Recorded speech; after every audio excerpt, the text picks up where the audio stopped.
OK, c'est jour d'élection.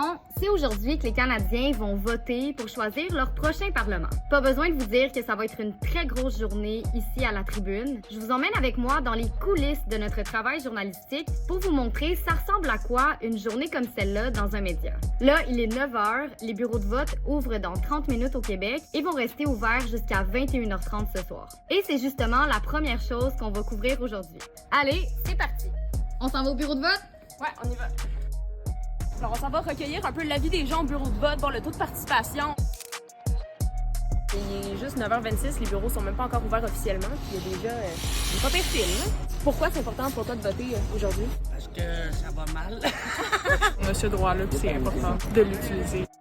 On vient de rentrer au bureau, puis la salle est complètement vide. Mais c'est normal parce qu'aujourd'hui, les journalistes rentrent à 5h. Et moi? C'est parce que la majorité des journalistes vont couvrir la soirée électorale, donc le dévoilement des votes en direct, et ça risque de finir assez tard. T'es-tu occupé, Maxime? Oui, il y a des élections, mais il y a d'autres choses à travers la journée aussi. J'arrive d'une conférence sur les travaux publics et tout et tout. Commence de bonne heure, va finir tard. Bon, il est presque 5h, puis la salle commence à se remplir. Hey Jasmine, est-ce que tu veux nous expliquer comment ça va fonctionner ce soir? Oui, mais ce qui est vraiment important dans une soirée électorale comme ce soir, c'est de se préparer en amont. Donc, on a déjà un plan qui est établi. On a plusieurs journalistes qui sont sur le terrain avec des photographes qui vont se promener aussi un peu partout, donc pour être au bon endroit au bon moment. On a des pupitreurs qui vont faire de la relecture, de la mise en ligne, des notifications pour qu'on sache le plus rapidement possible qui est élu dans la région. On a aussi préparé à l'avance des visuels qu'on va mettre à jour en temps réel. Donc, c'est vraiment un gros travail d'équipe. Le souper est servi! Maintenant que tout le monde est rassasié et plein d'énergie, on s'en va vers notre premier rassemblement de la soirée. Bon, fait qu'on s'en va où? On s'en va au rassemblement du Bloc québécois à Sherbrooke et pour la candidate dans Compton-Stanstead. T'es prêt, Jean? Oui. Les bureaux de scrutin ferment dans une trentaine de minutes. Comment on se sent? On se sent fébrile, on a hâte. Ah oui. On espère que ça sera notre tour.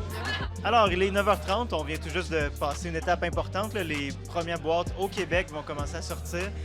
Je suis maintenant en route pour aller rejoindre le rassemblement du Parti libéral du Canada, où Élisabeth Brière a de fortes chances de l'emporter ce soir. Elle tente de décrocher un troisième mandat d'affilée.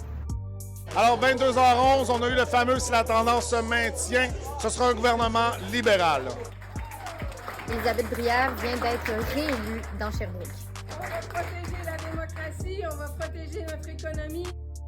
Alors, il est 23h11. Je quitte à l'instant le rassemblement du Parti libéral pour retourner au bureau avec l'équipe et attendre les résultats finaux de cette élection. Donc, Anthony, il se passe quoi? C'est officiel, on va avoir un gouvernement libéral. Bon, ben, c'est ce qui conclut cette soirée électorale. C'était vraiment une grosse journée et maintenant, c'est l'heure d'aller se coucher. Bye!